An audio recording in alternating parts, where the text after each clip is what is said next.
vamos a hablar de la diferencia entre bruxismo y disfunciones temporomandibulares.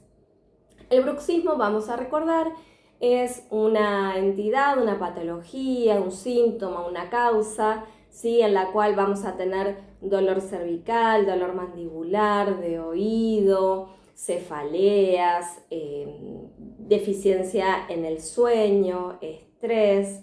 Va a estar caracterizada por una contracción constante de los músculos, de la masticación, que puede ser con la boca abierta, con la boca cerrada y con contacto de los dientes, o además del contacto de los dientes, un movimiento lateral, que es lo que genera en general el desgaste dentario o las fracturas dentarias. El bruxismo es una entidad aparte, que puede estar asociada a disfunciones temporomandibulares, que puede estar empeorando estas disfunciones temporomandibulares o incluso las puede estar como despertando. ¿Por qué? Las disfunciones o alteraciones temporomandibulares se refiere a aquellas alteraciones en la biomecánica, ¿sí?, de nuestras articulaciones de la mandíbula. La articulación de la mandíbula tiene entre medio de sus dos carillas un pequeño meñisco que trabaja justamente en conjunto, ¿sí?, con la mandíbula para acompañar y amplificar los movimientos necesarios para hablar, masticar, etc. ¿Qué pasa? Muchas veces este meñisco, que está agarrado por atrás, ¿sí?, está sujetado por un tejido, ¿sí?, que es bastante blandito, y por delante por un pequeño músculo. El tejido que agarra desde atrás tiende a romperse o a distenderse. Entonces ese meñisco empieza a moverse un poco más de lo que debiera. De ahí es donde vienen, por ejemplo, los chasquidos. Pero ¿qué pasa? Si uno tiene un chasquido, no duele, no molesta, no genera otro síntoma, no hay que alarmarse, ¿sí? Uno puede más o menos convivir con ellos, si bien se puede trabajar y resolver, pero tiende a volver, ¿sí? Porque ya es una estructura que está ahí, que baila, que va por un lado, para el otro, y no se acomoda del todo.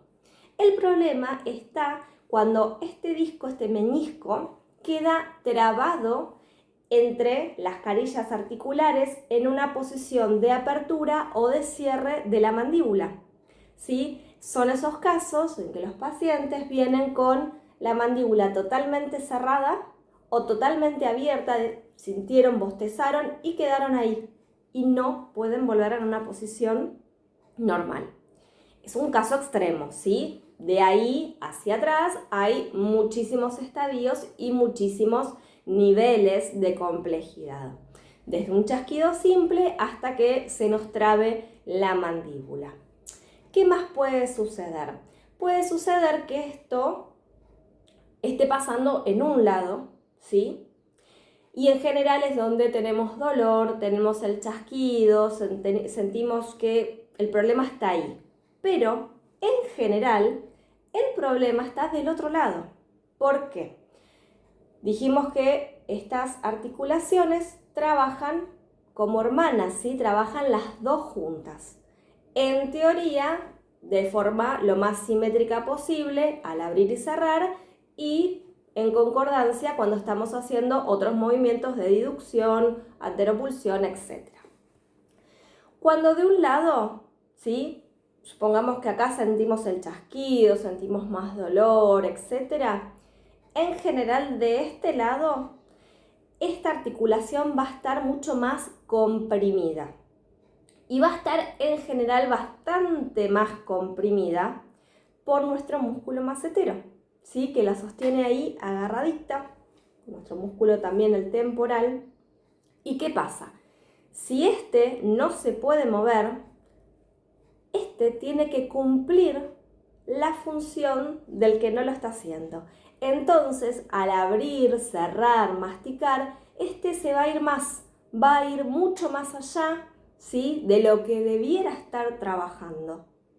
Entonces, genera mucho más sintomatología porque hay fricción, porque hay desgaste, porque se está yendo más de lo que debiera. Y cuando vemos esto, si uno se pone frente al espejo y empieza a abrir y cerrar la boca, van a ver que hay desvíos, ¿sí? Hay aperturas y cierres en C, en zigzag, bueno, hay unas cuantas alternativas. Por ejemplo, vamos con el mismo ejemplo, vamos a hacer abro y cierro. Lo estoy exagerando, pero vamos a suponer que hacemos este movimiento. Abro, me voy para allá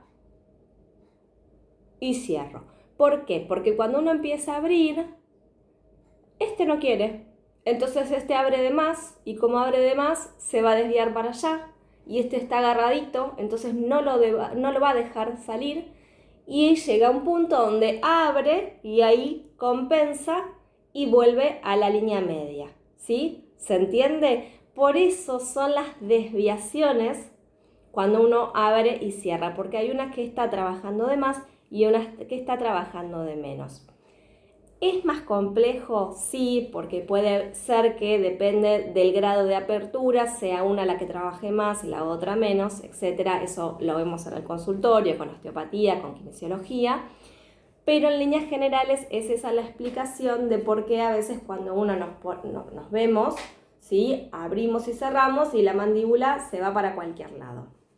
Y es importante saber que justamente muchas veces el lugar donde duele no es el lugar donde está el problema. ¿Que hay que tratarlo? Sí, lógicamente, pero tenemos que equilibrar el otro espacio.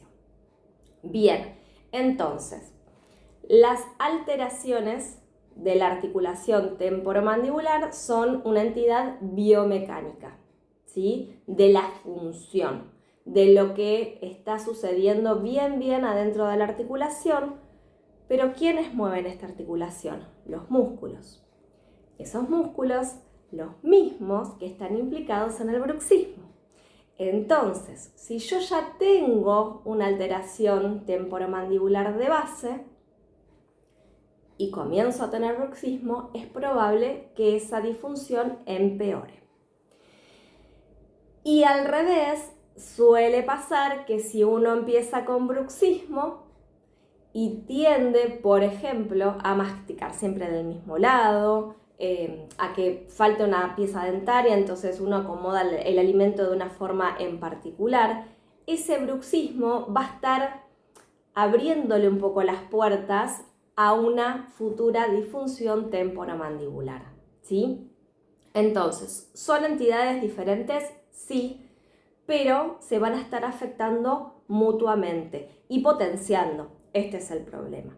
Si bien la alteración de las mandíbulas, de la articulación temporomandibular, requiere un tratamiento un poco más específico, ¿sí? En osteopatía se trabaja muchísimo y es maravilloso.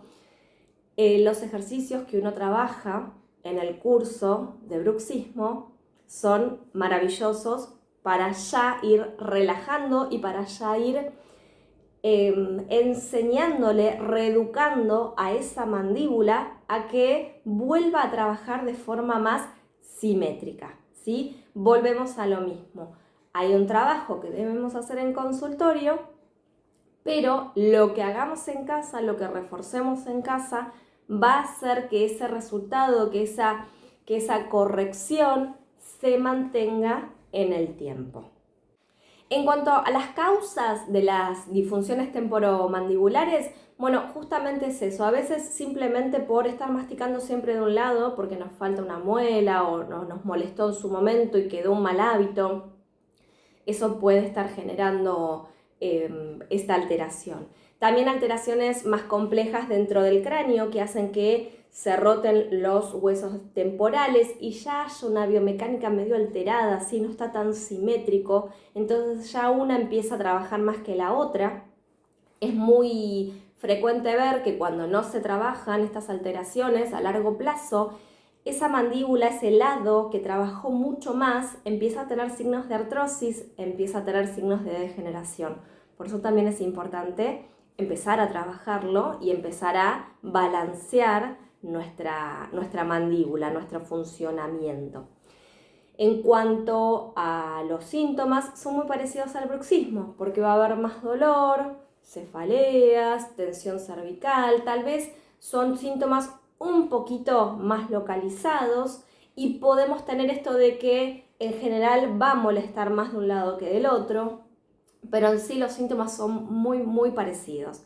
Por eso es importante hacer una evaluación, ¿sí? Hablar con el paciente, que nos cuenten un poco qué es lo que sienten, qué es lo que está pasando, ¿sí? De forma verbal y también en la camilla, evaluando un poquito el tejido.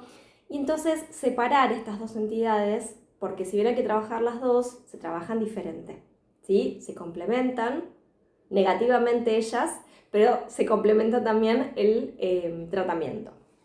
Así que bueno, espero que les haya sido útil, ¿sí? Vayan a mirarse al espejo, abran y cierren la boca, lento, derechos, ¿sí? Lo más que puedan. Y fíjense si la punta de la pera va simétrica o si empieza a movilizarse. Y como ejercicio básico, lo que se puede empezar a hacer es justamente frente al espejo, cuando ven que la mandíbula tiende a ir a un lugar, hacia un costado, la reubican, ¿sí? Hacen ahí, la ubican ustedes conscientemente y con el feedback de los ojos, ¿sí? Que es muy importante al principio para reeducar, y sigan abriendo y luego cierran lo mismo, corrigiendo ustedes mismos con la mandíbula para que abra y cierre de forma simétrica. Es un ejercicio básico que le doy a mis pacientes que tienen disfunción temporomandibular. Obviamente que hay más, pero ya este es de gran ayuda. Así que a practicar.